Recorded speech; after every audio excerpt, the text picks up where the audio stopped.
All right, fam, the crew is back. Plus, we'll have one more. And we are going to be talking about not just the New York Liberty, we're also going to talk about the Seattle Storm. But more importantly, we're going to get you up to date on everything that you need to know for women's basketball. Because as they say, it gets a little mad in March. And we definitely have some topics that we want to discuss. That's coming up.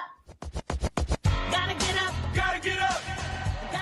Hey, women's basketball fans, welcome to Gotta Get Up, a podcast for New York Liberty fans, brought to you by Black Rosie Media and hosted by Erica L.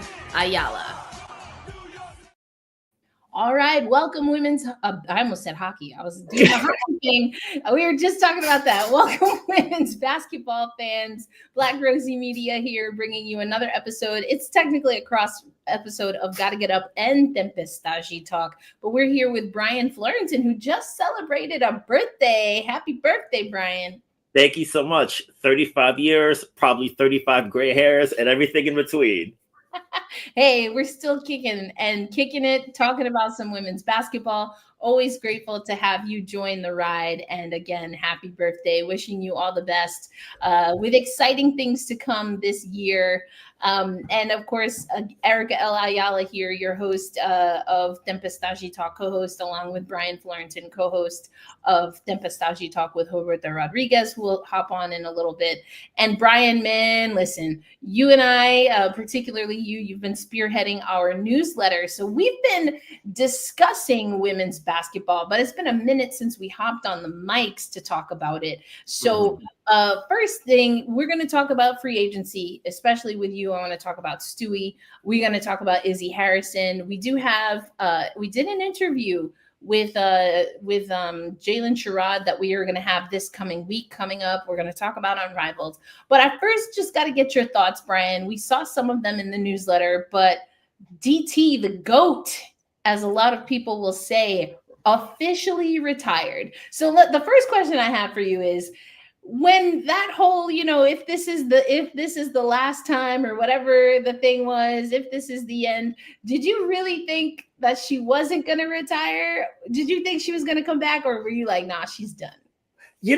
Initially when it was like in September after Phoenix lost, I was thinking, the league, the big money's coming in, and who would be the player who would deserve the biggest initial contract in the new landscape of the WNBA. I'm thinking DT. Oh, so she hangs around a little bit longer. Phoenix should be competitive, good enough.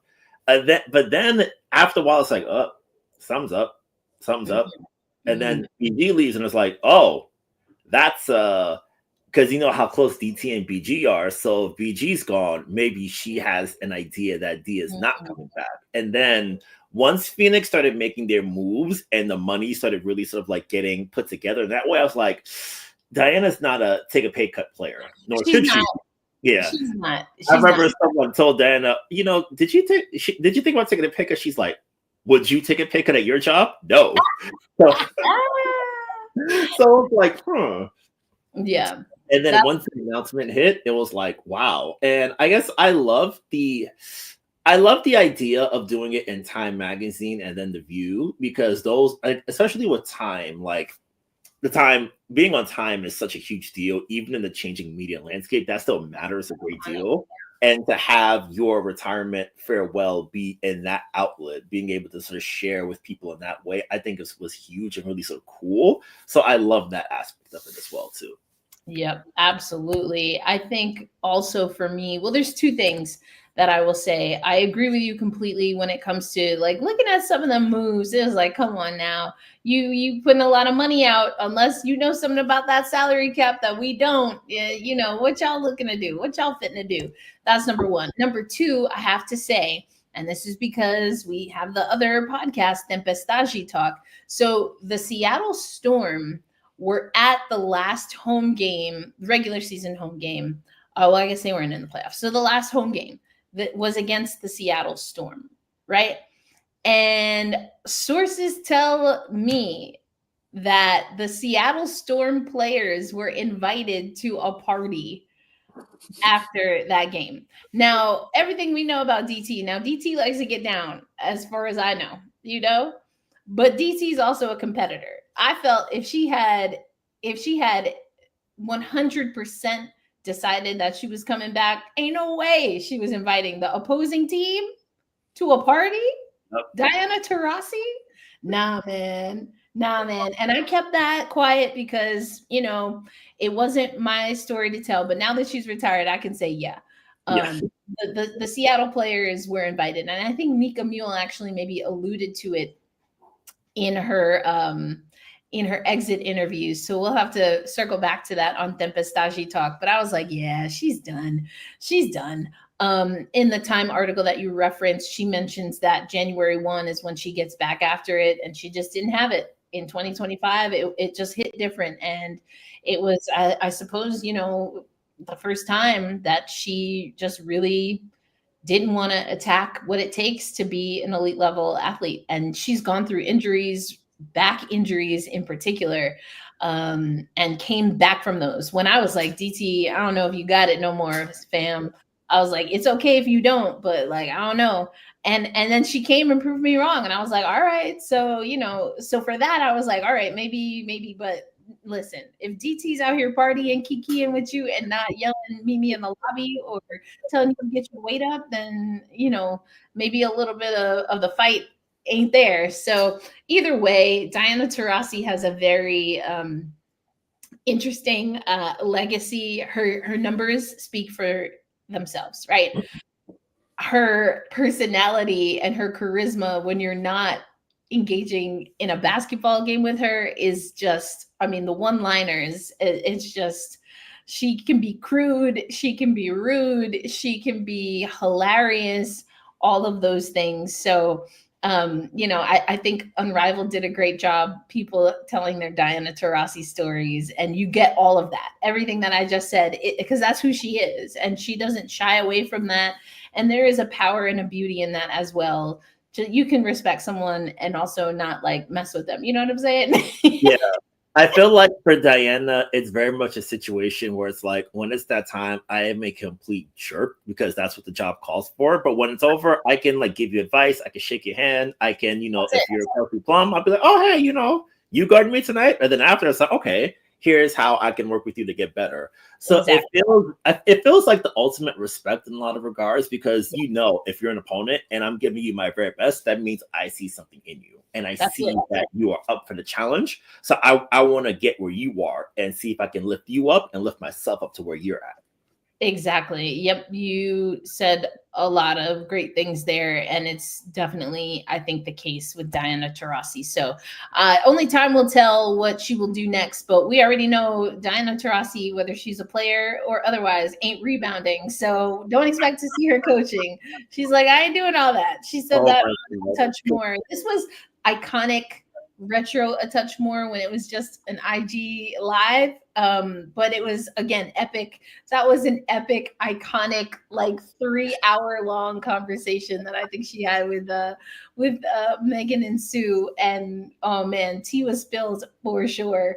Kind of speaking of a touch more, I haven't watched the full episode, but Megan Rapinoe and Sue Bird put out a little teaser, and apparently one night over lots of drinks and maybe a little bit of dinner, Sue Bird and Diana Taurasi carved out a plan to play together in the WNBA, Brian.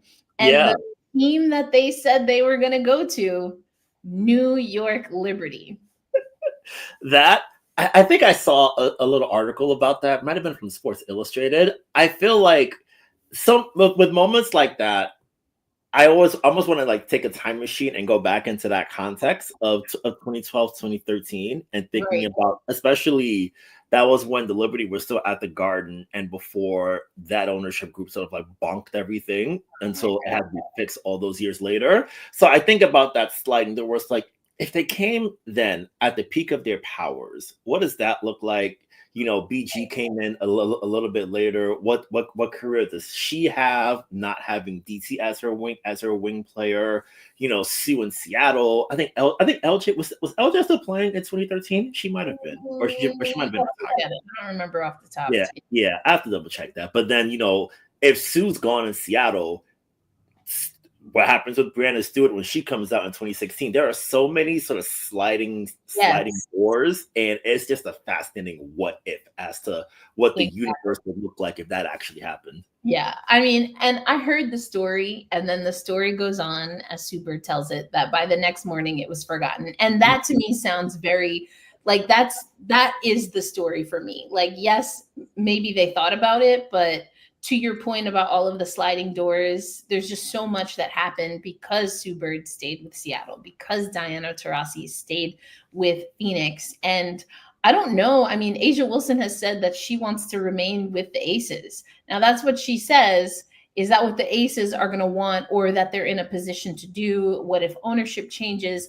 I hope for Asia's sake that it does happen, but I do think that it's going to be a dying breed, so to speak, of players where we see them stay with the same team. But had to bring that up because I just thought that was such an interesting story. And also, I've spoken to Sue Bird on at least 2 occasions about how close she was to actually coming home to New York and playing for the Liberty. And so for her to add that little wrinkle, I was like, come on, man, Sue, come on, Sue. Sue Bird was closer, I think, of coming to New York individually than those 2 were to being a part of the Liberty team. And also, like, I'm not sure, and I don't exactly know what I mean by this, but also I really believe that I'm not sure that the New York Liberty franchise would have survived those 2 on the same team. That's very chaotic. And I had one other thought too. Yeah. Athletes are just like us in that they come up with like they concoct a plan over drinks with their friends, and then they wake up sober minded next morning. It's like, oh, whoa. Did I say that? Nah. Like, I ain't going nowhere. I ain't going nowhere. Anyway, all right. Well, we have the 3rd member of our crew joining us now, Roberta Rodrigues. Hey. Hi. Can you hear me well? Yep. Got you. So, Roberta, we were talking about the idea that Sue Bird and Diana Taurasi might have joined forces in New York, but also, of course, Diana Taurasi's retirement. What are your thoughts on DT officially announcing that she is hanging it up? Oh my, it's the kind of thing that we knew was going to happen. And I don't know about you, but I didn't want to believe that was going to happen. Diana Taurasi has been just such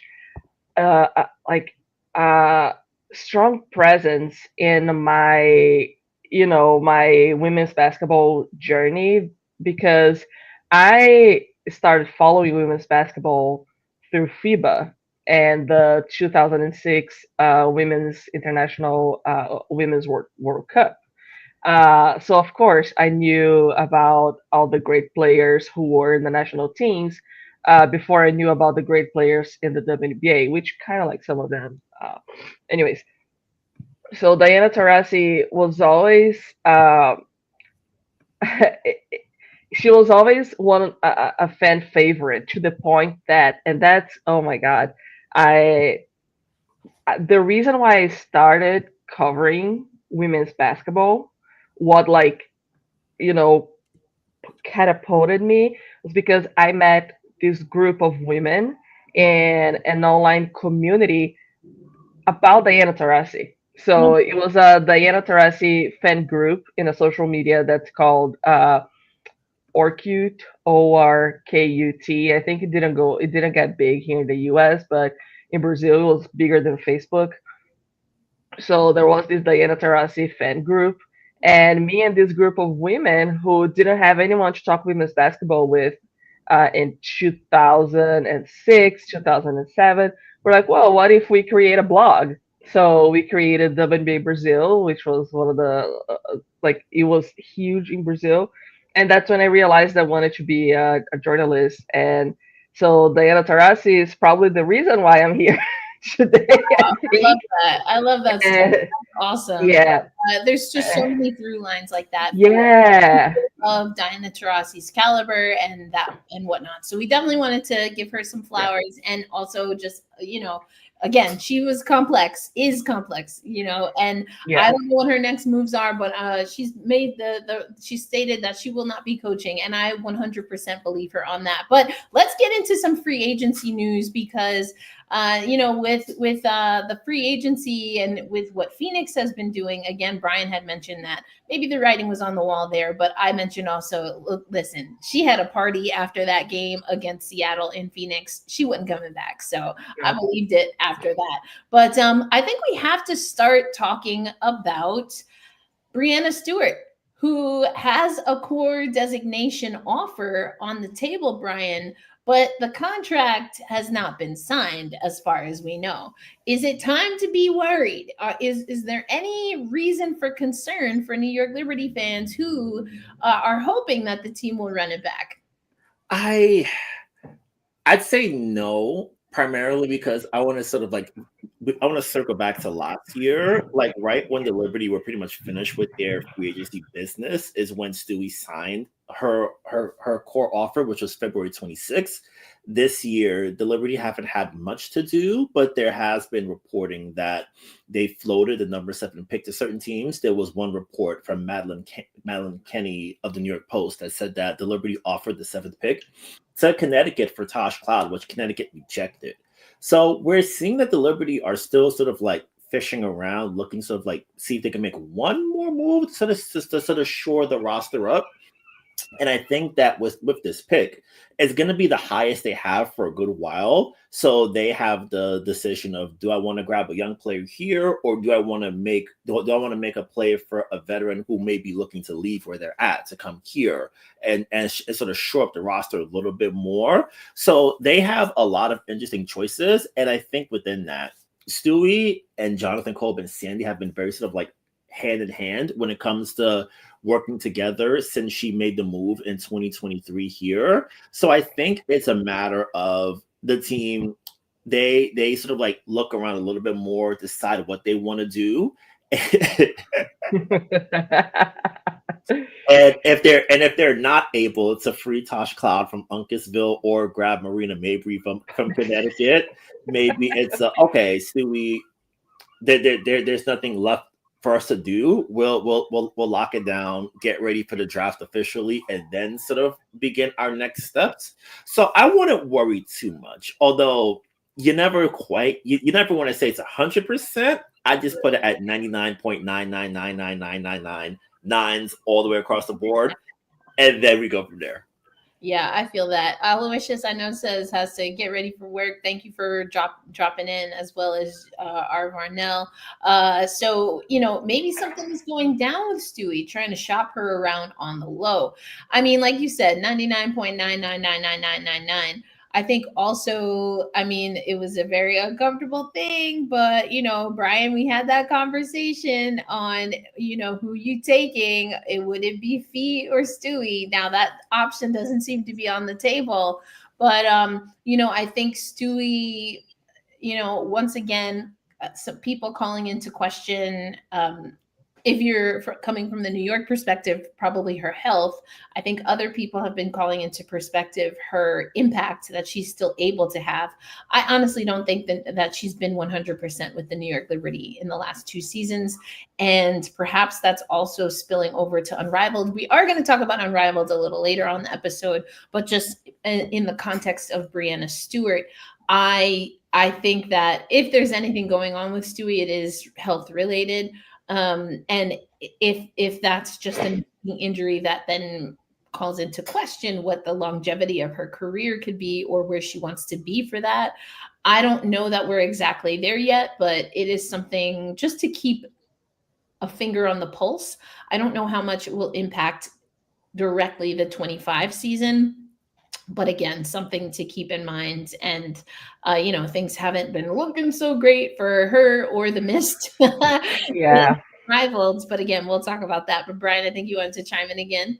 Yeah, Erica, I wanted to sort of ask you, I guess, as we get closer to the season, do you think we'd have a situation where similar to last year, where they managed to use minutes a little bit more? Do you sort of like turn her role down on offense a little bit, just sort of like preserve that maximum playoff energy that she does bring and be like, okay, Sabrina, I want you to run it a little bit more. There's no sloop, so you've got the ball way more in your hands. JJ, we saw you carry us in the finals. We're going to put the ball in your hands in the post a little bit more this season. Do you think we're going to have a situation where Stewie sort of like turns her game down to a certain degree in the regular season to sort of like preserve herself, especially considering we're at 44 games this year?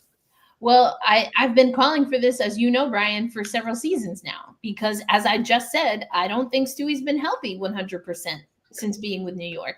And what has that looked like? It's looked like, and again, her legacy has been called into question because her offensive output at times has been inconsistent. Her defensive effort has been phenomenal for the New York Liberty. And I think what she's been able to do with the minutes that she has and the capabilities, perhaps physical capabilities that she has, is give 100% on the offensive, or excuse me, on the defensive side. And I think you see that perhaps her legs, because I do think it's a lower body issue from just my observations, her legs are not quite there for her shot. We know that she talked a lot about her perimeter shot not being there early in the season. We saw what shooting was and wasn't in the playoff run, especially in the finals, making some of those early games very interesting. So that's what I'm saying. Damien, we already talked about this, so I don't know if you missed the early part, but Breanna Stewart has been given a core designation, but has not signed with the New York Liberty. So that's what we mean when we talk about Stewart's return. Will she return? That's what we're talking about. Can I make a question? My thought here. And so when it comes to the minutes, I think that, again, it's been something, Brian, that I've been asking for a while. I don't think that the New York Liberty have felt that they could do that. We've talked about this a lot on the show. The New York Liberty wanted their core five, their starting five, to have chemistry. And that was perhaps the sacrifice that they made in the 23 season. It paid off in 24. And also Sandy Brondello did a lot more work with the bench in the most recent season, and that also paid off. So what's the next evolution for this team?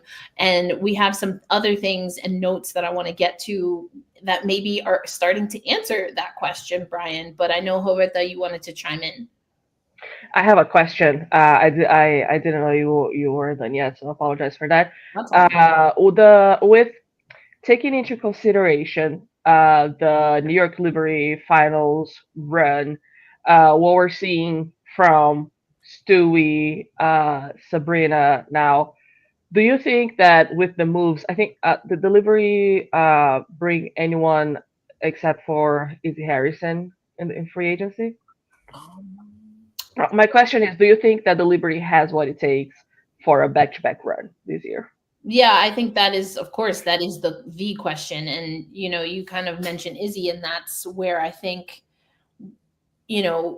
whether it's Izzy Harrison, who I do think is a good pickup, and I think, Brian, it goes to, that's exactly where I was going to go next, because if Stewie is going to take a little bit of a break or get some more rest during the regular season, is Izzy Harrison someone who can take some of those minutes and give you a little bit more of a veteran presence than a Niara Sabali? The answer is, of course, yes.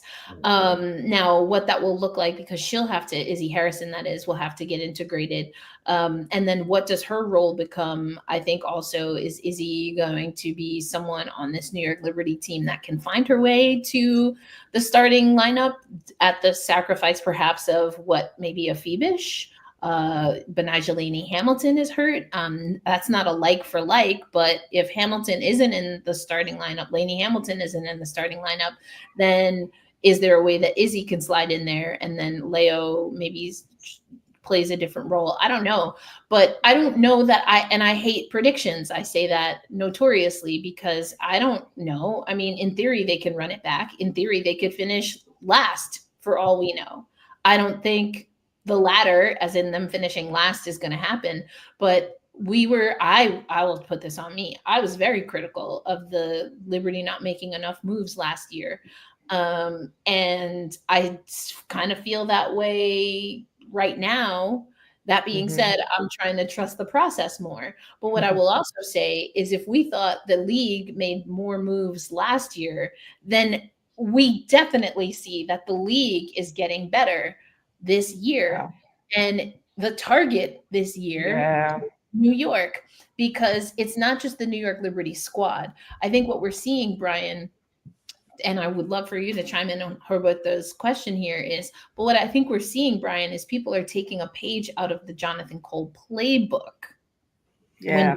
when they're Yeah, it feels like teams are being a little bit more deliberate about making sure that they have eyes not just here in the US but overseas as well too. Because it feels like, especially with a player like Phoebe, she was essentially more or less a throw-in in the Big 14 Mabry trade in 23, and then Leo comes in this year, and by June it's like, oh, this is a good player, and then by October it's, oh my God, how did they get her on this team and for what? So being able to really sort of like put roots in overseas, and I think also putting the investment in, because we talked about it a while back. Leo mentioned on the record that Chicago and LA didn't even talk to her when she was part of their organization. So losing out on a talented player because you as an organization aren't putting the time in to properly build out your roster and really build relationships with the people who are in your employ, that stuff matters a lot. And New York has been really deliberate about doing that right since Jonathan Kolb assumed the GM position in 2019. And we've seen it pay off repeatedly, like with players coming in, like Johannes when she came back in 22. The comfort she had from being in the organization beforehand helped her, and then having the players there made it easier for her as well to Leo this year. So that relationship building is an underrated but critical part of just team management wise, being able to really be there for people and be sort of like engaging. Like that part matters a lot. And if you aren't doing that, you make your job a lot harder. Yeah, absolutely. So I think it is, again, it's the question. It's a question that every time we have an episode of Gotta Get Up, we're going to talk about, because of course they want to be able to run it back. I think also, I don't think any of the New York Liberty fans care what the fodder is regarding their championship, because they're still champions and will have a banner and a ring ceremony. Fair enough. That being said, I do believe that there will come a time very shortly after that where this team does want to and will be tasked with having to prove what kind of a team they really are, because every champion will tell you the same thing. When you come into the next season, you are the top dog. And every team wants to show that they can take down the top dog. So I think that's going to be interesting. I do see Z Diddy has some questions regarding a specific player. We have talked about this player on both of our podcasts, Gotta Get Up and Tempestagi Talk. So we will circle back to Kennedy Carter. I do think, though, as both of y'all know, I am very bullish that every team that's going to compete for a championship needs a true point guard. Mm-hmm. And even better if you can get that point guard to be a veteran with not just WNBA experience, not just WNBA playoff experience, but WNBA championship pedigree. Mm-hmm. And the New York Liberty no longer have that. They no longer have Courtney Vandersloot. And teams like Indiana have a young, prolific guard that now has even more championship veteran caliber on her roster, a la what we saw the Seattle Storm do around one Sue Bird, one Brianna Stewart, Jewel Lloyd, all of the above. We saw that also happen in Vegas. But speaking of the Seattle Storm, now they made some moves, Roberta. They have. That being said, I still think I still have a lot of questions here. I've gone on the record, you and I don't agree on this, but I do put Indiana, as far as a contender, I put Indiana ahead of, as of right now, I would put Indiana as a contender ahead of the Seattle Storm. And that, I think, comes because it's not just the moves that they made and trying to figure out how they work. They secured NECA. They secured Gabby. Which are great moves. Unfortunately, Jordan Horston down with an injury. Nika Mule also down with an injury. They do have a good draft pick. But perhaps the bigger question is, AC coming back is massive. You Yeah. can't overstate that. That's going to be huge for a team that I think needed to buckle down defensively at times. But Hmm. I think perhaps the biggest question coming into this season, there's probably two, but I'll start with the easy, obvious one. Can this Seattle Storm recover from what was, I don't think, as big of a blemish as we thought it could be, but you can't deny that the investigation, there was no fault found by the coaching staff, but then the exit of a damn near generational player like Jewel Lloyd, an Olympian, that seemed messy. So, how Yeah. can the Seattle Storm recover from that? What are the things that we're hearing and seeing from the organization? Because we did hear from their head coach and their GM. Yeah, and if I'm looking down here, I'm checking my notes. The Seattle Storm did have a press conference 2 weeks ago in which Talisa Ria, the general manager, and Noel Quinn, the head coach, addressed every single topic that we had questions on. Of course, the press conference was about free agency, but there was no way we wouldn't ask about the investigation and everything that happened with Jewel Lloyd, and they were prepared for it. Uh, I gotta say that the perception that we had is that the organization is fully behind the coaches, and they made sure that everyone heard that. In her opening statement, Alyssa Ria said that they brought in a group of players that wanted to play for Noelle Quinn Yep. and her coaching staff. And she said that the organization fully trusts that Noel Quinn can get the work done this season to take the team, on a potential championship run. So there is a clear alignment between the team leadership and the head coach, coaching staff. Of course, when we talk about that, so they want to put all of that behind them. It's a new Seattle Storm. Another quote from Talisa Ria is that she said she wanted to turn the page. She wanted to turn the page on, and start 2025. So the way the perception that I got is that it happened. We dealt with it.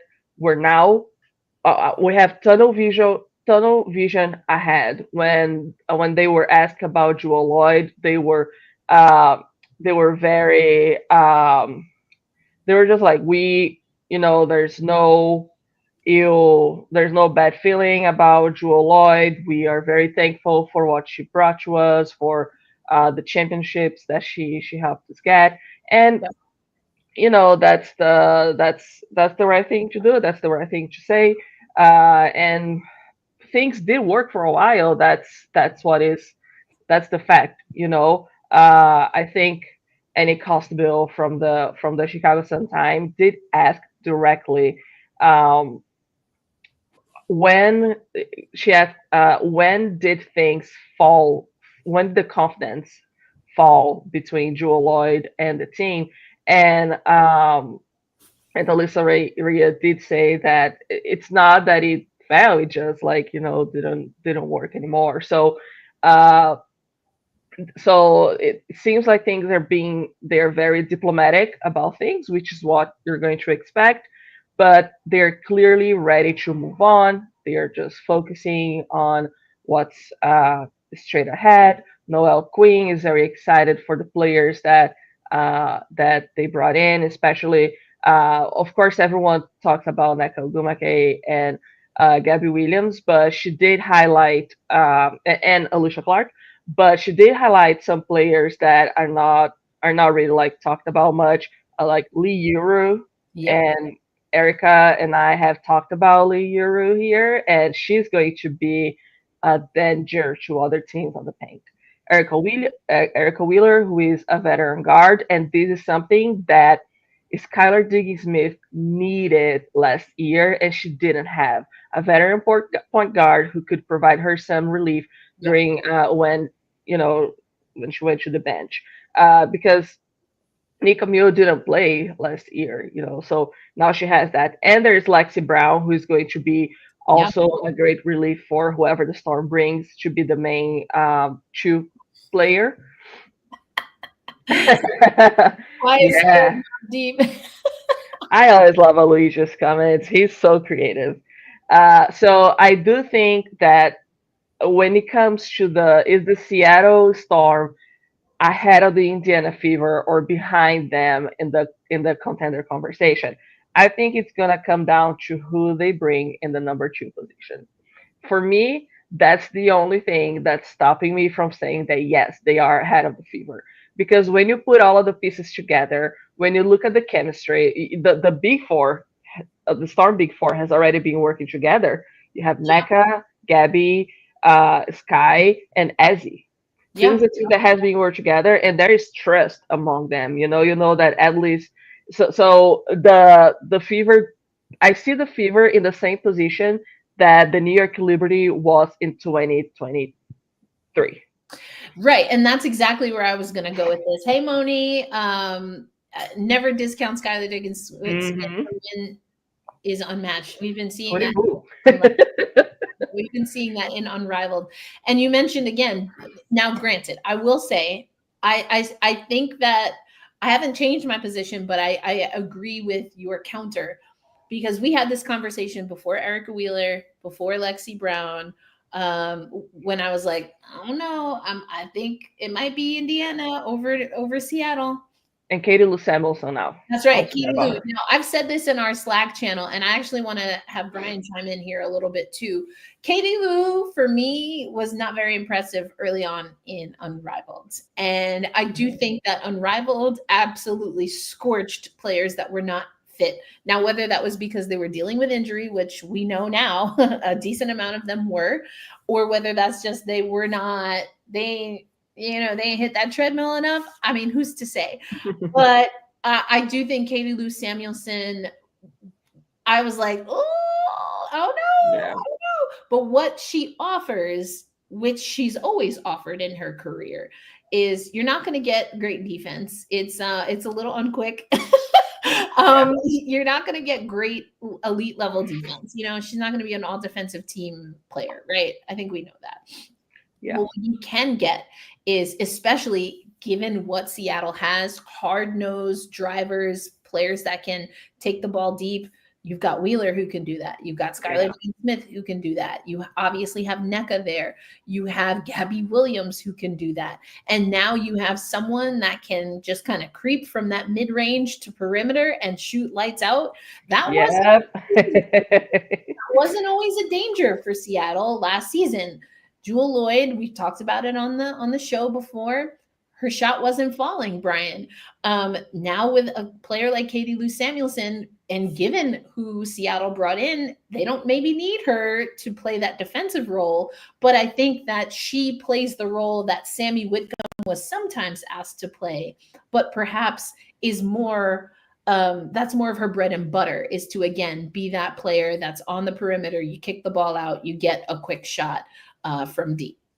Yeah, I think, especially for Seattle, I think you guys talked about it a lot during the season. Like, their shooting was so hit or miss that you could just sort of like sag off them from deep and really sort of dare them to make 3-pointers. Because Skylar just coming back, I don't think she shot well from 3. Jewel infamously didn't shoot well from 3.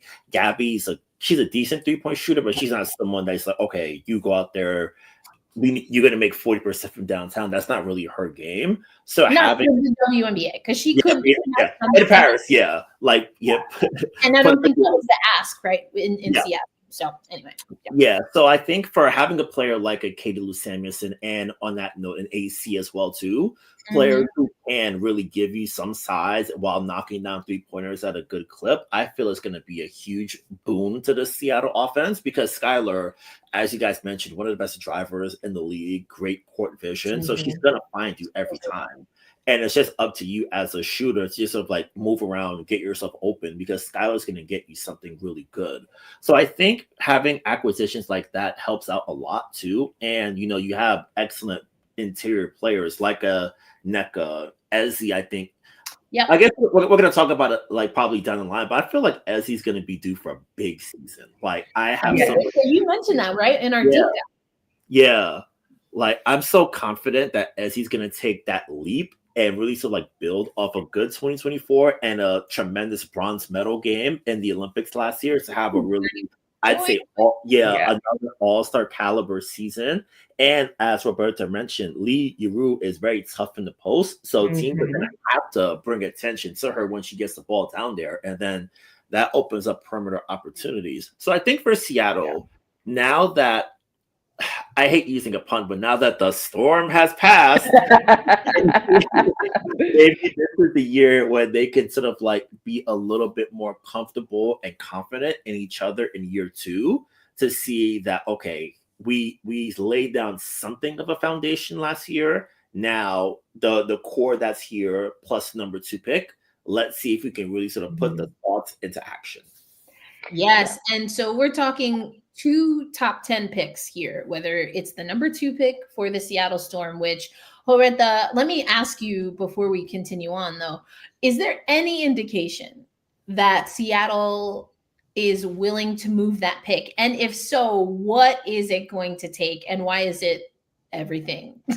You may move up to number 1 or just to get, would they offload that number 2 pick for no way? No, like I'm not gonna curse here, but no effing way. Like they will not do that. I actually heard from someone that said we're not gonna blow up the franchise. They are gonna keep the number 2 pick. There are so many names out there that they can choose from. Looking into, and now that I'm saying like that from my analysis, looking at the names that might be available, it's very likely that it's going to be Olivia Miles because that is the number 2, the 2 position, and a scorer who would help the Storm tremendously. Because when you look around, if you're like, when we talk about Jewel Lloyd, we're talking about at least like 20 something points a game, right? Which player can bring that that's not already under contract? I mean, Kennedy Carter, which we have talked about that already, I think it will be too much speed for only one team. I'm not even thinking about personality, anything. I've shared my thoughts about Kennedy Carter. I do think she will do well in terms of personality, but I think there will be too many legs, too much. It would be like too much speed, and the team could get lost a little bit. So I think in that sense, Kennedy Carter wouldn't be a fit, but you need those points. Who can bring those points? It needs to be that pick number 2 or another player who is established scorer. So yeah, that's the whole situation. That's why I'm like, I can't say for sure if the Storm is, a top contender unless they have the number 2, because in the WNBA you need that person who's going to be scoring 20 points per game in the current state of the league. You can't not have that. You need that scorer. Which is interesting because right now predictions have Olivia Miles. Most everyone in their mock drafts has Olivia Miles at 2. But I think it's Bleacher Report that I saw recently has Sonia Citron at 3 to Chicago. I don't know if are you giving Sonia to Chicago? It's not even Chicago's anymore. Yeah, well, that's true. That's true. So I keep forgetting everything. Oh my God. We need to make it about the Mystic. It's time.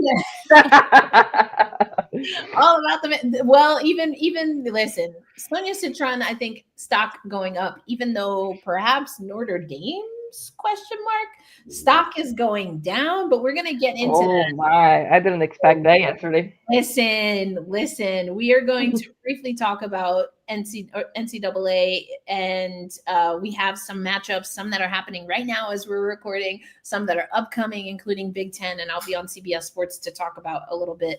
But I do want to, as we transition, we're going to talk about Unrivaled and then NCAA. But I do think, and Brian and Roberta, I would love to get your thoughts here. Z Diddy saying, why is the draft devalued in the WNBA? And I do think, I do think that this is a question worth conversation.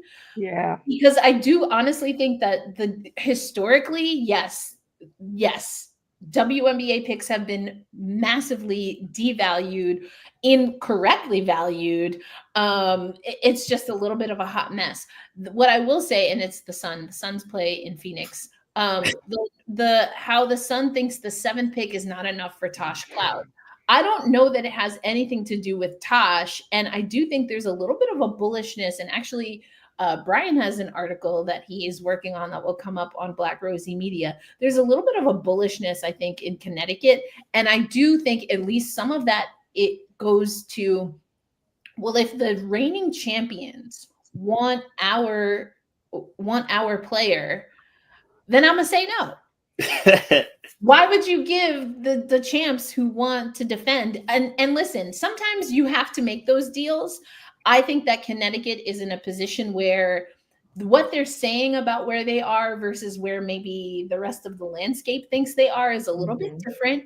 And they don't want to, as Roberta said, maybe blow up what they think they have. Now, whether I agree with that or not, I mean, I don't really know that I'm seeing what Connecticut is seeing. But Brian, again, you have done a little digging specifically about Marina here, but I'd love for you to take some of what you've been doing with regard to Marina and that little clash and apply it to, what are your thoughts? Is the Connecticut Sun devaluing a draft pick for Tosh Cloud? Why might Connecticut not want to make that exchange with the New York Liberty?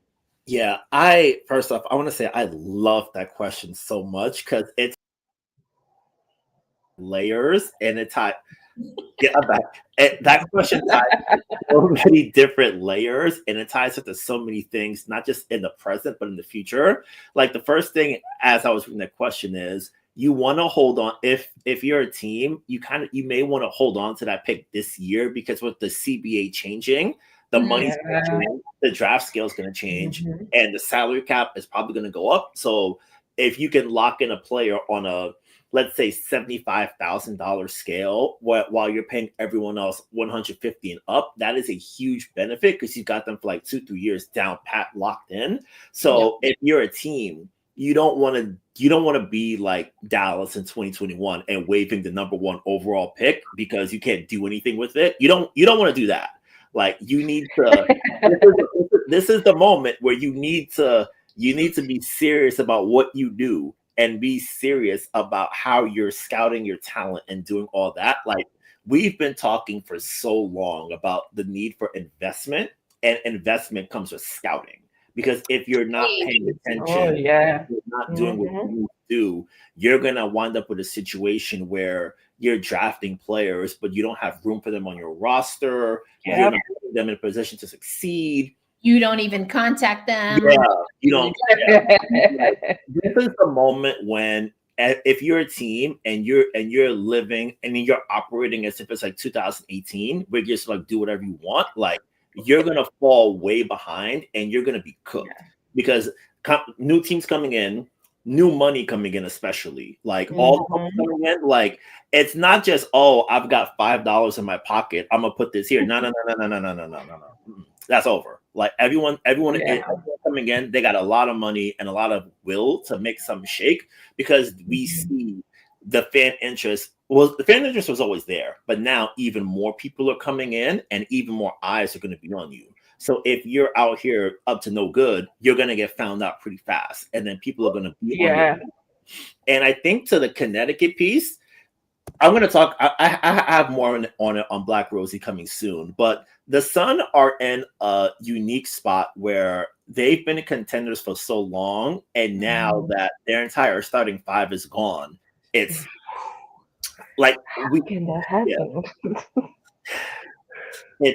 we're not title contenders anymore, but we still want to put a product for people to watch. But they've run into the problem where teams recognize that Morgan is new as a GM, and they're gonna be like, Marina Mabry, I like that. Give me that corner you got right there. I'm gonna take that corner. And the Sun are like, you can't punk us. Like, we're the Connecticut Sun. Hashtag disrespect. Like, you're not. And now it's a situation where they, as a team, they still want to put something worthwhile on the court. Like they brought in Tina, they brought in Diamond the Shows. They want to do something, but then your starting backcourt is like, I don't want to. I ain't trying to be here. Like Tosh, like it came out this week. Tosh Cloud put a trade request in, and it was very subtle because, like, when Tosh was talking about when Phoenix traded her, she thought she was going to be there for forever, and then she's stuck in a rebuilding Connecticut team, and she put a trade request in. Marina did the same thing, but Jen Rosati is like, you know what, you're not doing that. Like it's like. And for the Marina part in particular, it's so fascinating because trade requests always get gnarly. Like there's never really very rarely is there a quiet way to do it. Like the Jonquel trade request part, very rare. Because typically when players want to leave and the team says no, it gets messy. Like we've seen that before. Elena Delton leaving Chicago, Sylvia Fowles leaving Chicago, and not to make it all about Washington, but the Mystics. We still don't know what's going on there. These things happen all the time. I mean, we literally just talked about Jewel Lloyd and the Seattle Storm. I don't even have to go back that far in history. So I think Marina, it's tough. I don't want to be like anti-player in this situation because I do think player movement and autonomy, and this is such a far cry from what we're seeing, for example, in the NWSL, who they've made it. Everyone is a free agent, and they are listening to their players who do want this autonomy. And this is I wouldn't say that they're at the level of the WNBA yet, but they're certainly growing. They have a knack for expansion at a much faster clip than the WNBA does. They're like, expansion drop, hold my beer, we got this. They do one every other second, it feels like. But that is something, and I don't remember if we talked about it on a recent podcast or maybe just in passing on Slack, but I do wonder what this yields for player movement. I was talking about it more in the hockey sense, but we see no trade clauses in the National Hockey League. Are we going to get what is that? A no trade clause is literally a list of teams that a player per their contract cannot be traded to. Oh. So you can have, there's all kinds of things. You can have a full on, don't ever move me without my permission clause, or you can have, hey, if you need to trade me, cool, but I cannot be traded to these places unless you. Interesting. Wow. My mind is blown right now. I mean, and see, this is the beauty of being able to cover a few different sports on the men's and women's side, because we don't ever talk about no trade clauses in women's sports. Yeah, that's so interesting. I'm like, I think it's time for sharing that.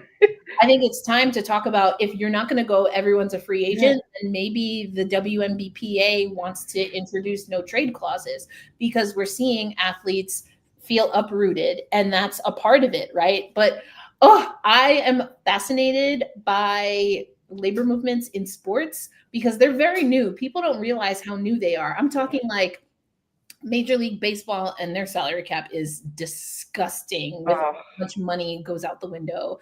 I'm a Mets fan, I know. We're still paying Bobby Bonilla. I can't.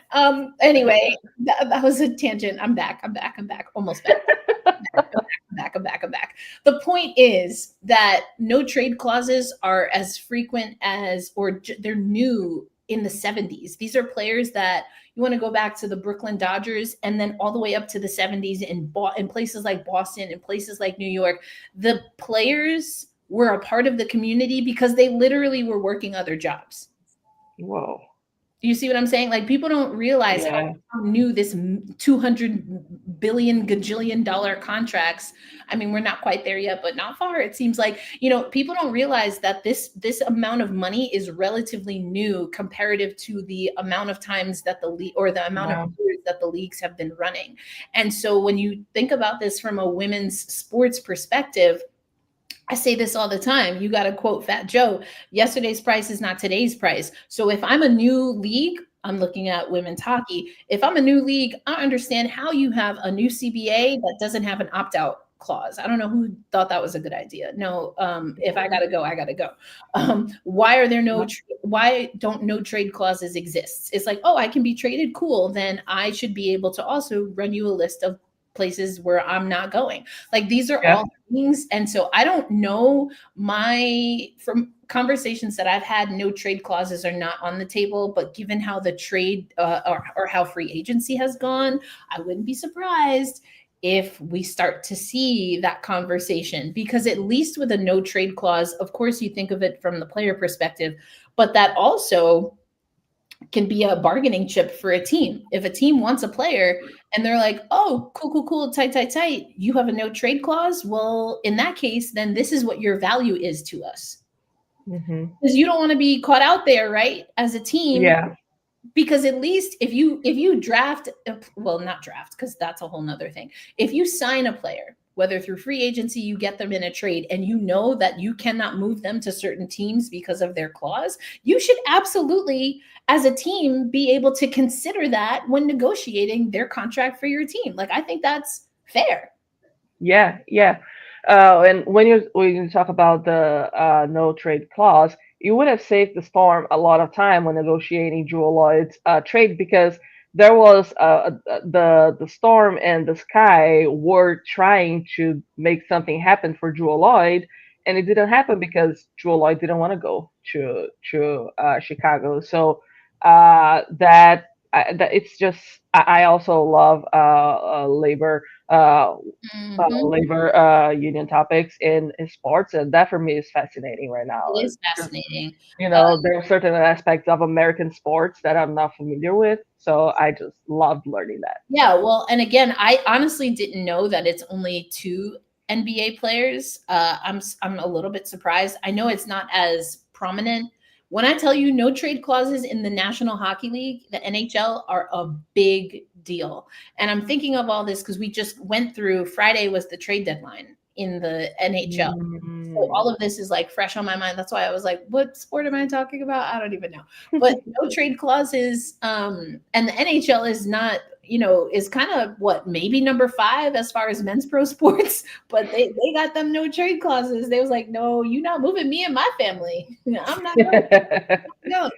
So anyway, I think it's really interesting. I also think this is interesting, and then we'll get to Unrivaled and wrap up with NCAA, because child, like South Carolina, we didn't need a flip coin toss. We done told y'all we was number 1, but we could get to that. I do think this is an interesting comment. I hate to see a stacked team like the Liberty draft a first-round pick and cut them after training camp. Now listen, it is very rare, not unprecedented, but very rare that a first-round draft pick will get cut in their draft year. But as it was alluded to, what is unfortunately Dallas, Indiana, under old regimes, what we have seen is a first-round draft pick, and I'm talking like single digit, right? Where's Lauren Cox these days? What's she doing? You feel me? As an example, we have seen top 10 picks buried in teams to the point where eventually they just got waived. So they left for nothing to this point. It's a little like, it's like I said, I wanted to bring up this comment because it's a conversation worth having. And I do think there is a little bit of dilapidation when it comes to how the league structures the draft. But for me, just to wrap it up, at least for this episode, because I do want to come back to this, which is why I keep posting these comments, and we'll get to a few of the other ones in our fourth quarter. This comes down to there not being enough roster spots. This is what this comes down to. And as the league is expanding, sure, you'll have another team with another 12 spots. But as we're having, this is a conversation I'm having in women's hockey right now. And again, their CBA is only 2 years old. Their league, the newest league, is only 2 years old. And they already know that they've outgrown, they have, so they don't do 7-day, well, technically they do 7-day contracts, but they also have, what do they technically call them? They're like reserve players. There are no reserve players. There's no G League for the WNBA, But even a new women's hockey league is like, we've outgrown that, and we need our actual roster to be larger. Mm. I would love to see expansion include also more actual spots on WNBA teams, because Yeah. whether it's managing the cap, whether it's trying to overhaul on veterans to make a run, as we've talked about on all of our shows, right? Got to get up and Tempestagi talk. Sometimes you're running a WNBA team with 9 players, and that's just assuming that all of them are healthy, air quotes, because I say healthy as in they might need like 10 ice packs after the game, but technically they can. And now, who was it? I think, Brian, you mentioned, right? The season's getting longer. Yep. Mm-hmm. The playoff structure is different now because, I'm not even going to do it today. I'm not going to do it. I'm a rise above because Indiana might not be in the same position. But if you really, because I just, that's a whole nother thing. But there's so much here, and I'm so curious what this new CBA looks like. I honestly don't think any of these things are top priority. Yeah. By the time the CBA rolls around, we might hear players say that, oh, maybe they should have been. Okay, we're going to move on because we have so many things to talk about, and I want to make sure we package and come back to some of these things on our podcast because it's really good stuff. Unrivaled. Listen, y'all. On the side, I looked at the standings. Do you know? This is wild to me. I never really looked at this until today. The Lunar Owls on a 4-game win streak. They're 12-1. They've only lost 1 game. The Phantom are 4-10. They got some work to do. They're officially eliminated. The Lunar Owls, the Rose and Laces are in the playoffs. So we're looking for Vinyl and Mist to fight out for that last spot. Once again, Teresa Weatherspoon, a teaspoon-led team, is fighting for their playoff lives. But here's what I found. Like, I don't know. I have to look back at the film to see if I actually reacted when I opened this window. But do you know, this is a disgusting, hold on. I don't know if y'all can even see this because it's a dark background. This is a disgusting points differential. plus 136. Yeah. Yeah. Minus 137. Whoa! I've never seen anything like that in my life. And I cover multiple sports. Have y'all ever seen anything like that? No, I've never seen anything like that. And the way that the Owls have just like taken over that league, I was from the start. I always said that the Lunar Owls would be the best team because people were all like, "No, it's the Mist." Like, no, it's gonna be the Lunar Owls. When you have Nafisa Collier, Skylar Diggins-Smith, Alicia Gray, and Courtney Williams and Shakira Austin, you cannot expect that not to be the best team out there. I never doubted the Lunar Owls. I had more faith in the Mist. I did. I didn't because of the players' history in this past because of how they finished the last season. I had more faith. I will say the Laces took me a little bit by surprise, but they shouldn't have. Their thing has been health. If they were healthy, I would love to see a healthy Laces team. Like, for real. They did better than I expected. I didn't put that much faith on them, but I think the Rose for me was my dark horse. I think. Well, the Rose. Listen, I can tell you for a fact because I've gone to see Unrivaled a few times, and actually, we couldn't post, so I might not have posted this in Slack. I don't remember, to be honest, but I've gone into that Rose locker room, and I can tell you for a fact that Rose Basketball Club, Brian, posted the rankings, the power rankings, preseason power rankings that ESPN gave. When I'm talking, it's literally whiteboard material. So now we see them referencing it a lot, but I can tell you since week 1, that ranking has been on their whiteboard in their locker room. I will say, you just Erica just recounted the journalist's worst nightmare. You being the subject of a mad player. Like, oh, you said this? Next time I see you, I'm gonna grab your head and give you a conversation. You never want to have that happen, especially when you're like, man, they ain't no good, and then they exceed expectations. They like, I remember what you said. Never a good time. Yup, it is up there. It is up there. If I can find it, I'm a post it in Slack because it exists. It exists. I'm telling you. And they've been putting that on social media a lot recently because they find themselves in a playoff spot. But man, I agree with Moni though. If the Laces were healthy, they would be neck and neck with the Owls, and that's what we saw early on. On, and then unfortunately, Alyssa Thomas went down with an injury around that time. Kate Martin also went down with an injury. I really liked her upside. People saying a lot of great things about Money Martin. Unfortunately, that was a little bit short-lived. Brian and I offline were talking about how this league has to do some figuring out if they want to have a long-term success, because I've reported on this certainly in Slack and other places. There was no real understanding about how trades went down. I was very critical about, okay, who was it? I can't remember now, but there was one team that got the reserve player, Natisha Heidemann.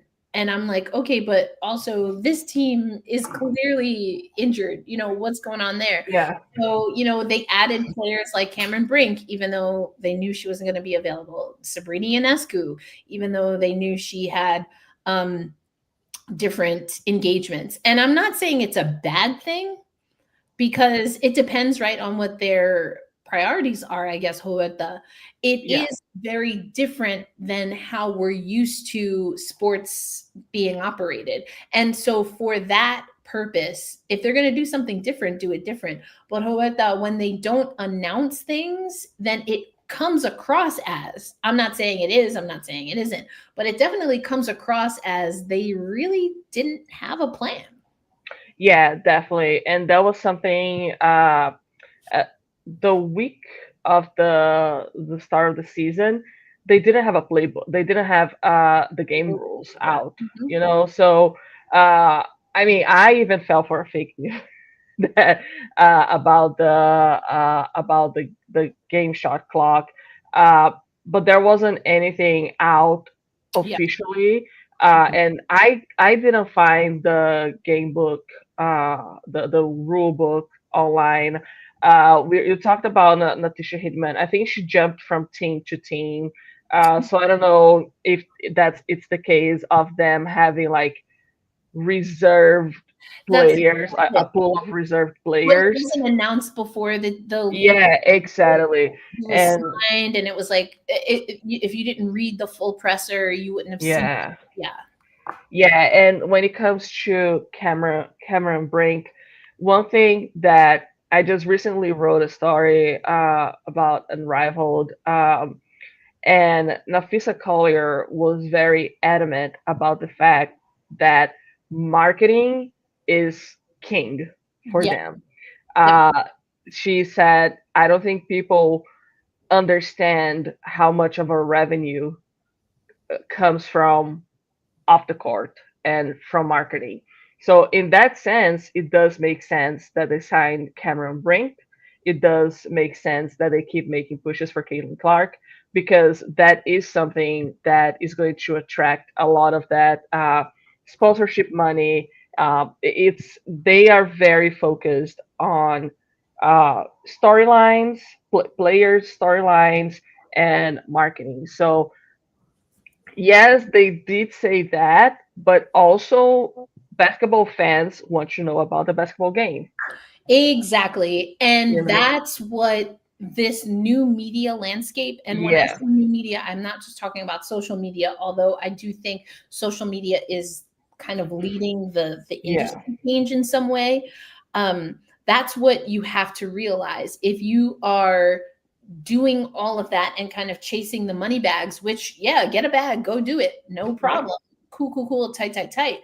But then you have a situation where a team like the Laces has had to forfeit games because the league didn't put them in a position to have enough healthy players on the court in a 3-on-3 league. Yeah, and I always think about the Phantom in that case, because I did have them as one of the best teams, because Satu Sabali, Sabrina Ionescu, Marina Mabry, Tash Cloud, Katie Lou Samuelson, and Brittany Griner. This is a really good team, but Sabrina Ionescu is barely there. And she's missing the rest of the season. Coming off of a surgery. Yeah, and also she had prior commitments. So she got it seems like she got the biggest deal, but not only the injuries, she has been missing more because of her uh commitments with Nike and the NBA. So, you know, that was kind of a bummer that the Phantom did not do well, and that Sabrina Ionescu did not play. I feel like that's a player that, if you're going to promote that player is on that team and playing, I would go to a game just to watch Sabrina Ionescu, and then she's not playing. You know, that is frustrating as a fan. Yeah, or if and I get it. I'm not saying I like it, but also I'm a journalist, so there you go. But Yeah. I get what you're saying. I think there's accuracy to that, and I don't know that from my purview as someone who's been, I think, more dialed in to Unrivaled than just maybe even a general fan. If you're not going to utilize Cameron Brink, Yeah. why isn't she on every broadcast? Exactly. She's Yes, already signed exactly. for a retainer. Put her on with Lisa Leslie. Listen.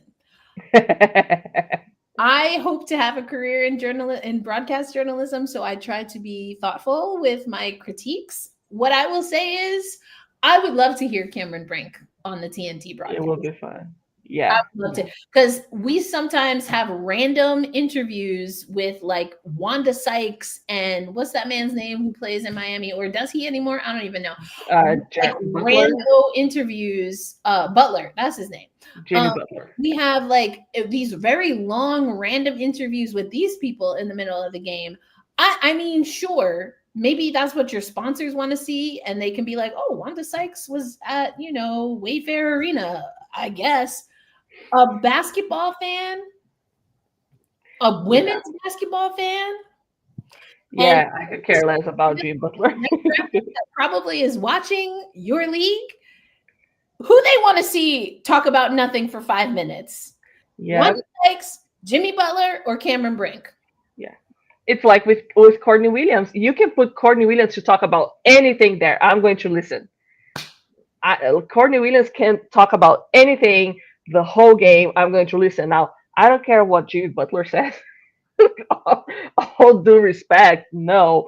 But I do think that they erred on the side of communicating and having a clear plan. I think that they did have the privilege of like going with the flow because of Fee and Stewie, exactly. and they did create a lot of hype. So they did have the legal room for it. Okay, that's the thing.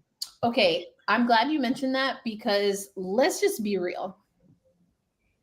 Whether you're looking at the stats, the standings, or the promotion, Fee's been putting in overtime. And yeah. I'm trying to understand. I'm trying to understand where Stewie is. And I mean, no shade, no tea. It's an observation, though, that I don't know if people are talking about it. I just haven't seen people talk about it enough. But for real, though, where is Brianna Stewart? I can't remember the last time she was made available in a post-game media press conference. Yeah, and when you look back at the one-on-one tournament where she was like smoked in the first round. Listen, that's going to happen. But see, here's my thing. Everyone's talking about that because we're not hearing from Stewie otherwise. Yeah. And I've already said what I had to say about Stewie. I think she's been hurt. We've been talking about it, Brian, right? We've been talking about it. Now, I also talked about Sab, so I have a pretty good, my auntie senses be tingling. I told y'all Sabrina was hurt and that she still needed to go 0-13 to get a championship. Yeah. I will put that on my tombstone, but not really though, because I will be cremated. Thank you very much. Anyway, I'm standing 10 toes down on that. I'm standing 10 toes down. I don't care. Brian is gone. We lost Brian. He's like, I can't be here no more. Listen. You ain't gonna get me to put nobody down for having an off game. It happens. Yeah, it does. Move on. Life goes on. But I do kind of need you as a prominent player in the league that you are also a co-founder of to like pull up for some media. Yeah, and also I don't know if they had an agreement of anything, but Fee has been more active in anything Unrivaled related. I don't know if it's because Stewie has not been doing so well. I don't know if it's because I got Stewie did put in the work before the season started. I feel like she was carrying the load a lot. And now Fee is kind of like taking the lead with all of that. Also because she has been doing so well. She's winning games. She's winning the one-on-one tournament. Her husband is the president of the league. So I feel like those things can be related. So I don't know if that's kind of a sharing the load sort of thing or if there's any underlying issue.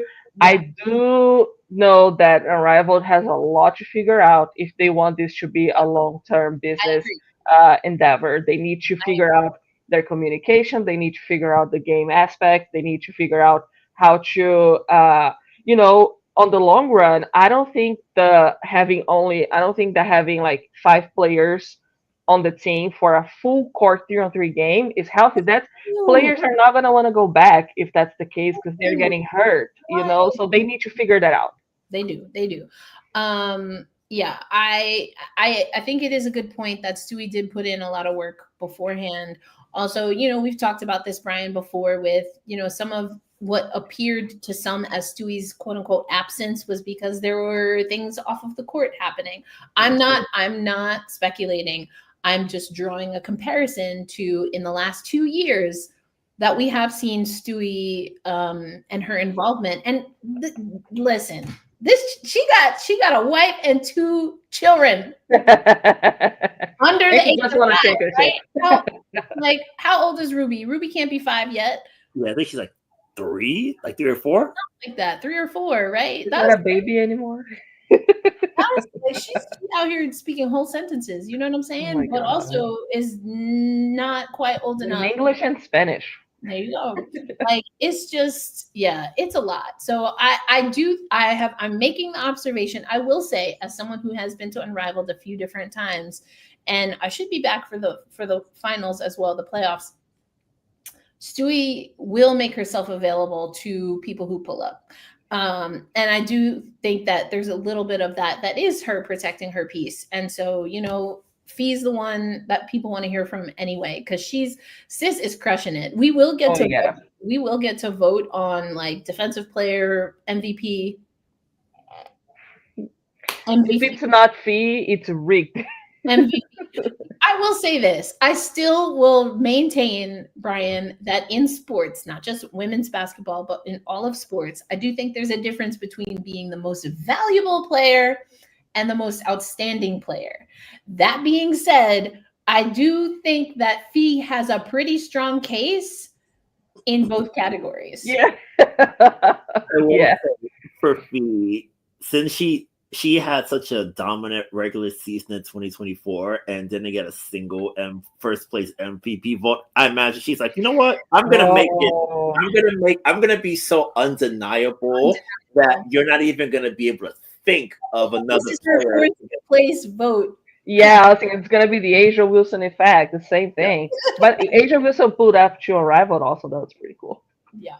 Mm-hmm. We knew she was going to eventually. She's got too many friends and teammates. Her shirt was so cute. Yeah, but I do think, Unrivaled says, we've seen reporting from Ben Pickman that it's going to they're going to take their talents on the road and not just be in South Beach area. So I think that'll be interesting. And for all of the reasons that we've already laid out, a little bit more refinement on what to expect, I think, is going to be critical. We're going to wrap up here. I just want to give a shout out to Ally Bank. They have been such a fantastic supporter of women's sports. They are the lead sponsor of the ACC tournament. And also, I am now an Ally Banker. And I can honestly say our bank accounts, because who among us in freelance and trying to run a business doesn't? But Ally, I love the little buckets that you can use. So it's like I can have my spending goals and not have to, create a little physical piggy bank underneath my bed anymore. I can do it digitally with Ally Bank. I love that. I'm using actually their high yield savings account. So I'm making my money make some money. Always got to do that. And everything's just seamless and easy.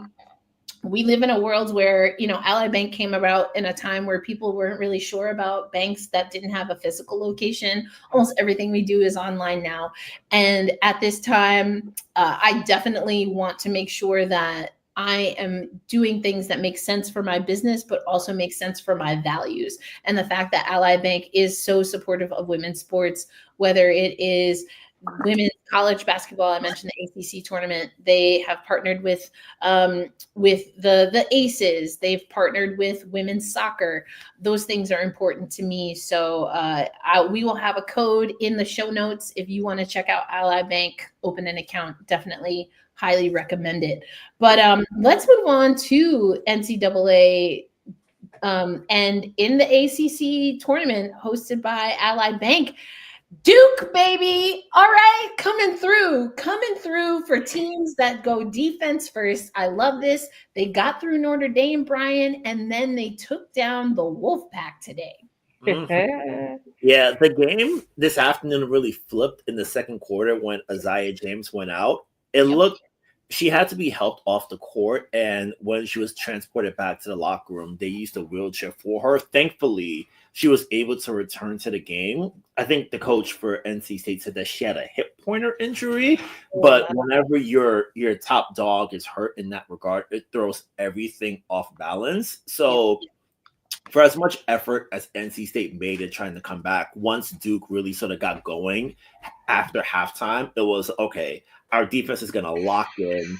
We're getting great play all across the board, and now we're able to really sort of like drive it home. So capturing the ACC tournament is really going to sort of shake things up as far as like the seeding next Sunday for Selection Sunday. So who knows? Duke might even get up to like a 2 seed. Like it's going to be really fascinating to see what's up. Yep, that's definitely what we're hearing. Duke wins the ACC tournament, their first in, I think, about 12, 14 years, something like that, over NC State. And again, no Notre Dame. Notre Dame was taken down earlier in the ACC tournament. 76-62 is your final score. Duke, again, though, getting it done defensively. They held both NC State and Notre Dame to roughly 15, 20 points below their usual average. So I have always been Team Kara Lawson, and you will hear me say this later on CBS Sports, but y'all get it here first. Kara Lawson and Duke are a perfect example as to why I want to see more women's basketball teams give good coaches more runway. This, I think it's ironic that we have a conversation in the NCAA about how, basically young people ain't crap because they want to go to the portal and they want to transfer and baka baka ba, when you literally have grown adults flipping coaches like hockey. Like, what are we doing? What are we doing? What are we doing? Yeah. You want continuity from your players, but you won't give them a continuity in their coaches. Okay, I see you. Tight. Yes, I went on a rant. Anyway, we move on. So things have evened out a little because I was a little worried about Tejas, aka Texas, because they were getting smoked earlier. It's still not great.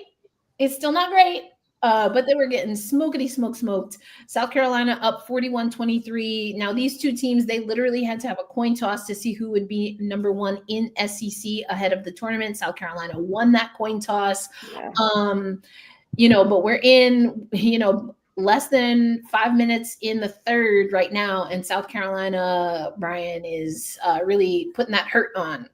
Yeah, like one thing for South Carolina, we talked about it in the newsletter a couple weeks ago when they got like I'd say they got punked by UConn in their building on national TV. Oof. One of the quotes, I think it might have been from Tahina Pow Pow in the post game. I think I quoted it where she said that, yeah, we just were completely awful, unacceptable. And it feels like I feel like teams, especially great teams, you need that moment where you kind of like look in the mirror and are like, what are we doing here? Like, are we going to be serious about what we're doing? And are we going to be able to handle our business to the best of our ability? It feels like for South Carolina, that game and that experience of getting dominated by AZ Fudd and Sarah Strong and everyone in UConn, that was the moment where it's like, okay, we're not going to have that happen again. Like if we go down, we're going to go down with a much better effort, and we're not going to embarrass ourselves in front of our fan base like that ever again. So that's one of those moments where you really sort of like, you see a team sort of like snap back into reality and figure themselves out. And it feels like they're probably, if SC holds on to this, they're probably going to capture a 1 seed, and then they'll be able to sort of like set the path of their tournament run. Yep, absolutely. I mean, speaking of that UConn team, no surprise here, Roberta, but UConn absolutely dominating in the Big East tournament. Exactly. Look at that. I didn't even know, but I knew. They're destroying Villanova. Yep. I mean, that's what UConn does. The Big East, unfortunately, even though they're trying to, make fetch a thing again, they're having a difficult time. They're having a difficult time getting back to the Big East powerhouse when it was the UConn, Notre Dame. I think, was it Boston College in that conference? I think so, yeah. I think we see what because it was literally properly the East Coast.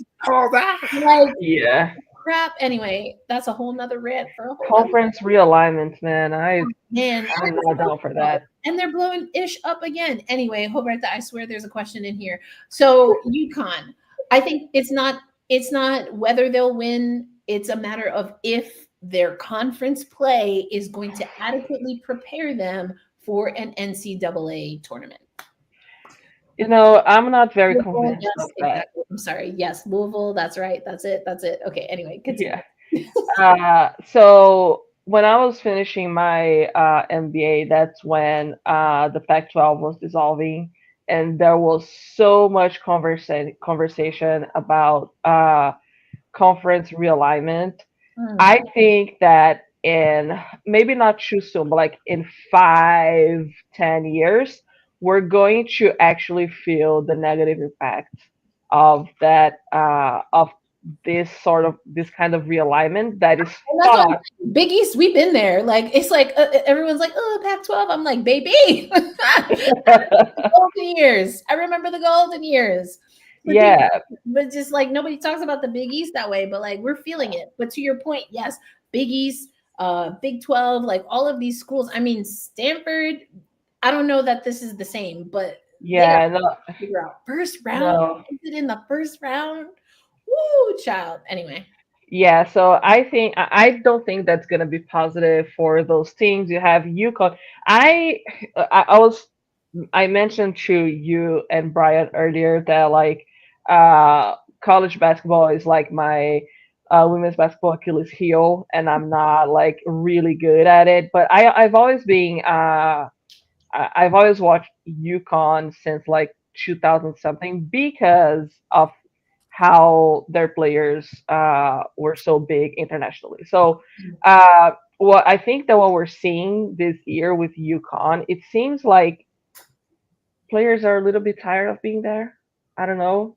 I feel like and I may be saying like completely like it might not make much sense, but I feel like that's a team that needs to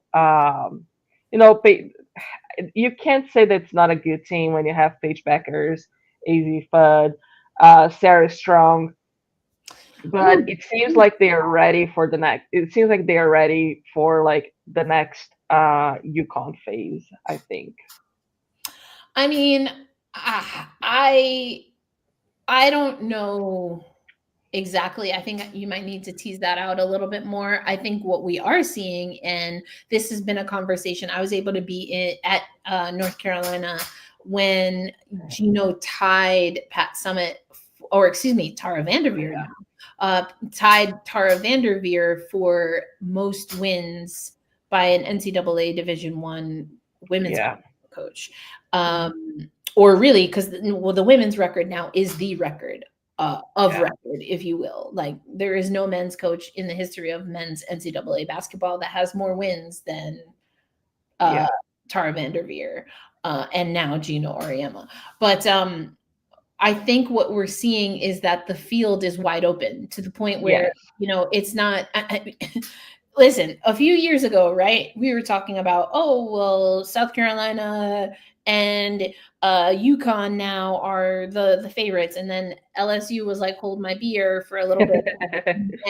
But now you have Notre Dame team, right, who McGraw was able to win a few, and Neil Ivey is a fantastic coach, has this team ready to go. And as we just talked about, they were not in their conference tournament final. They didn't even make the final. So I don't know that it's that players are tired of being at UConn. UConn is UConn is UConn is UConn is UConn. Like, do people get tired of going to the LA Lakers? Do people get tired of going to the New York Yankees? No, these are franchises that people literally from all over the world dream of going to. That's not changing anytime soon, because you look up at them banners and it's double digits. Ain't nobody doing that. Ain't nobody doing that. And they might not ever again, because now everyone's trying to catch up to UConn. Yeah. So I don't know that, like, and UConn is still a great pathway, especially if you can be an elite level UConn player, you are going to have a good WNBA career. And like UConn elite is like really, really good, because then you have because you have some players like Kia Nurse was a bubble elite player at UConn, and she still has a pretty solid. And she did great in Athletes Unlimited. She still is someone who will always, in my opinion, get the benefit of the doubt when it comes down to WNBA rosters. But she's not even the most elite level UConn player, and she's going to be considered a valuable asset in the WNBA. I think you look at what Fee has been able to do. I always liked Fee's game.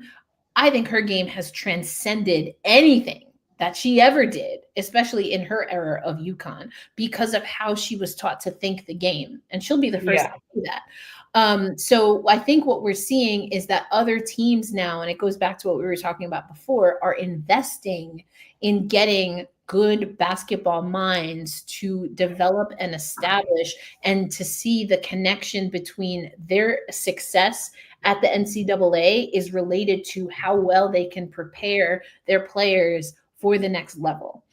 And so I think it's more so to do with the field is growing. And I love that for women's basketball, because you can say you have a top 4 favorites this year, who the Final Four is going to look like, and you could bust your whole bracket in the first, second round.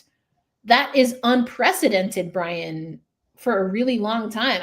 I can't remember the last time where you couldn't go chalk in a women's bracket and know you was pulling in some money.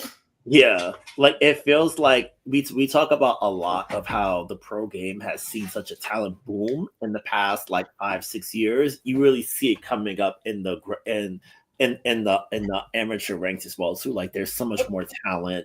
There's greater sort of emphasis on developing players, really allowing them to sort of like tap into new aspects of their game. So it feels very much like the boat is the tide is lifting every boat imaginable, and you have players coming down the line even more. You have more talent coming in, players being able to sort of like experiment more with their games, more opportunities, I'd say too. Like you have chances to really get that coaching, get that development, get that playing time. That's a great point. Coaching has been disseminated differently. So then talent is being disseminated differently. I mentioned Stanford in passing. One of the best players this season, especially in the regular season, has been Lauren Betts. Lauren Betts pulled an Elena Deladon and was like, I'm effing out of here. She was at Stanford and then was like, I got to go. and she is now carrying the banner for a UCLA team. Yeah. And that is a UCLA team where Corey Close has that team playing as a team, right? It's like circa, I don't know what year, but like the early years of like Golden State, right? You know, the UConn teams that we would see. Like UCLA has this team first mentality, and that has boded so well. But as a matter of fact, in a little bit, I think the game might even already be on air. Brian, we're going to see UCLA go up against a USC team that is very much a la Cheryl Miller. And see, that's not even fair, because I don't know if this is a hot take or not. I honestly think Cheryl Miller had more help in her run than Juju Watkins has. If USC is going to be a contender, I don't know. Is that hot? Is that a hot, sizzling hot take? I don't know. I don't know, because I feel like Kiki Iriorfin is like, I think there were some mocks that had her as like a top 3 pick. So like that's talent right there. So that's definitely a big plus in Juju's favor as far as like having the roster. And to sort of tie back to Roberta's earlier point about conference realignment, today at 4:00, classic rivals UCLA, USC meeting in the Big Ten. That is cool. In the Big Ten, like 2 SoCal teams are playing in. Isn't that in Indiana? Yes. Jesus Christ. They're playing their championship. They're playing their conference championship in Indiana. Somebody somewhere is tweeting that that's the Caitlin Clark effect. I know it. I just know it. Ain't got nothing to do with nothing, but it's definitely because of Caitlin Clark. Jokes aside, that's going to be a major game. Y'all should definitely watch. Again, Lauren Betts, her path has been fantastic. There was an amazing article. We put this in the Women's Basketball Roundup about how she's dealt with mental health and just her mental fortitude and dealing with, you know, just times where she wasn't feeling connected to herself. And that she had to focus on her mental game, and how that has led to, again, a UCLA surge. But UCLA has fallen twice to USC in the regular season. And now with a conference title on the line in the brand new conference for both of them, and with, of course, NCAA seeding on the line, this is going to be a good one. And I've alluded to it before, but we have a crew that's going to be talking women's college basketball, but this Big Ten conference, you know, I gotta give the company a shout out, not Black Rosie Media, but the other one is going to be carrying that. So y'all should definitely tap in. And then after, it's going to be me, Tarika Foster Brasby. We've got Juliana, what's her married name? I always forget her married name now, from the Liberty broadcast, Brian. Is it Brienne? God, I should know. I know, right? I always forget. Anyway, Juliana, Tarika, and I are going to be talking about this one. It's going to be a good one, and I cannot wait. Selection Sunday is just before the Unrivaled semifinals and finals. So they push back. They usually go Friday, Saturday, Monday.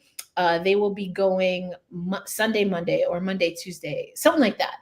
Either way, but I love how everything is just leading into one another. The women's basketball landscape has been fantastic. We talked about this in the newsletter, but Maddie Zegras, you know, owns the Athletes Unlimited title. They will be back in Nashville next year. We do have an interview with Jalen Sherrod, an exclusive interview for Black Rosie Media coming up. So y'all are going to want to stay tuned for that. But it's just an exciting time. It's an exciting time for women's basketball, women's sports. And of course, we will have you covered. I did see a comment up earlier. I think it was from Z Diddy saying, yo, we need more Gotta Get Up episodes. I know we took a little bit of a break. I think everyone, myself included for sure, needed a little bit of a break, but we are going to stick with our off season. But our off season schedule every other week. But our off season schedule is going to come to a close because we've got the tournament to talk about. And then y'all know the tournament leads right into the draft. So for all those, I'm thinking of you, Damien, who wanted our predictions. Now is the time where you can absolutely ask me, what am I thinking about for that 7 pick? What am I thinking about for that 2 pick? Because now we'll start to know who's going to rise to the top when it comes to these conferences. Do we think Stewie is going to sign? We kind of talked about this earlier. Yes, we do think she's going to re-sign. We think, as Brian outlines, that this maybe has a little bit to do with maybe some other moves that they're looking to make, including perhaps trying to offload that number 7 pick. They've been unsuccessful so far, but we'll see what happens. Lean with it, rock with it. I love that. That's such a great handle. Stewie's been carrying the mist. She has been. And I think it's also been noticeable that her game is not the Stewie that we're used to. But that's like, right, the embarrassment of riches that we have, Brian, is that Stewie's off games are still elite. Yeah. And, for tomorrow night, the Mist wrap up the regular season with the Hootie Hoos. And they are fighting for a playoff spot. So they're going to need to win. And I think they're going to need Vinyl to lose to ensure that they get that fourth and final playoff spot. Because as we looked at the season, they both tied at 5-8, and they both split the season series 1-1. So it's very complicated. It's going to be very wild to see how it plays out. So tomorrow night, you got to circle both games on the calendar because it's going to be a lot of big stakes. Absolutely. And make sure you join us in Slack because we should get the official Unrivaled clinching scenarios. And I will make sure to post those for y'all. And we will be active in Slack talking about all of that. As far as, Kennedy Carter, I would not be mad if the New York Liberty got a more veteran guard, because we've talked about this. I do think it's time for Sab to have the keys, but I would appreciate it if that wasn't her running the one all the time. I don't think that's her true position. We've talked about this before. Don't think Kennedy Carter is the right fit. I have said it before, and this, Brian, when we had when we were able to talk about, not to make it all about the Mystics, but after that series, when the New York Liberty took care of business, and we had been hearing murmurings, with Misha Jones, that Tosh might be looking to move on, I was like, if Tosh comes to New York, forget about it. Forget about it. I would take Tosh Cloud. But again, as you mentioned, why Connecticut might not want to move that, and as I mentioned, why people don't want to play nice with New York, that's exactly why you don't give that up. So, and New York would have to sweeten the pot with some other things. And they do have some things. I saw someone mention the Magician, who we still don't have a status update on officially. So I think maybe that's another reason that we don't, because if the Liberty can make some moves, it does seem like Maureen Johannes is a great asset to get a little bit of what they want. And other teams have to know that. I don't think the New York Liberty want to give up Maureen Johannes, and I think that's for good reason. But if the Magician moves, I would be upset. But also, I don't know how long the Liberty are going to be able to hold on to her. Even if it's not this year, Brian, it seems like the writing might be on the wall unless they really commit to Maureen Johannes long term. Yeah, there's so much great talent up and down the organization. But to your earlier point, so much talent, so few roster spots, and so little maneuverability in this year in particular when everyone's on a 1-year deal. So you have what's a good problem in that you have so much excellent players and options to work with. But now it becomes the part of making the hard choices as to, do I have to say goodbye to this thing or that thing? What do I do? Do I draft the international players, stash them overseas for a couple of years, and then when the expansion drafts do their business on my team again, can I bring them in? So it's a lot for Jonathan Jacob to sort of like think about. And now that I think about it, I want to put it in my head now to ask him about that when media day springs around, like late April, early May. I'm definitely going to try to like remember to ask him, how do you manage long-term with the uncertainty of an expansion draft and a new CBA all happening at the same time. All at the same time. I mean, they're guaranteed to lose more players down the line because of expansion. And that's just talking expansion. We're not even talking about what the new CBA will look like for free agency, retirements, and the like, trades that are inevitable to happen. So lots to talk about, but let's go around the horn. We'll start with you, Roberta. What do you have coming down the pike? Where can people follow? I am on, unfortunately, still on X. It's my name, first name, Roberta WBB. I'm also on Blue Sky, Roberta FR. I also have my outlet, Beta Basket in English, .substack.com. Got actually some big story coming out tomorrow related to the Brazilian national team and kind of the storm through. Uh, Also writing around and contributing to Erica, to Black Rosie Media with Erica. Yes, yes, Brian. indeed. Thank you so much. We appreciate you having you as a part of the team. Brian, big dog, celebrating the birthday. Let us know where they can find you. I am everywhere at BusyXP. We've got the newsletter coming up this week. We're going to talk about the conference championships rounding up. I'm going to share some of my concerns with Notre Dame over the past week. I've got a story for Black Rosie coming out soon on the Marina Mabry versus Connecticut Sun Battle of Antics. And I can be found pretty much everywhere you can think of. That's it. That's it. And happy Sunday. Happy Fun Day, everybody. We appreciate everyone tuning in. And of course, my name, Erica L. Ayala, also known as the head Black Rosie in charge. Yes, it's a play on what you think it is. Anyway, so you can find me on Blue Sky at elindsay08. Black Rosie Media is also on there. And if you are so interested in non-trade clauses and other things that women's basketball can learn from ice hockey, then I am your gal. But for the whole crew, minus Misha Jones, who's out there living her best life, being a big-time producer with Sarah Spain, make sure you go listen to Good Game with Sarah Spain. They're doing amazing work, so shout out to that. But we are excited that we could talk more women's basketball. Again, subscribe to the Women's Basketball Roundup. Make sure you check the show notes. If you are looking to change your bank, highly recommend Ally Bank. I truly do have an Ally account. No, you cannot see what's in there because even I don't always want to look at what's in there, but we making it. We making it, I get it. Day by day, but that's what I appreciate when you subscribe. Please do subscribe.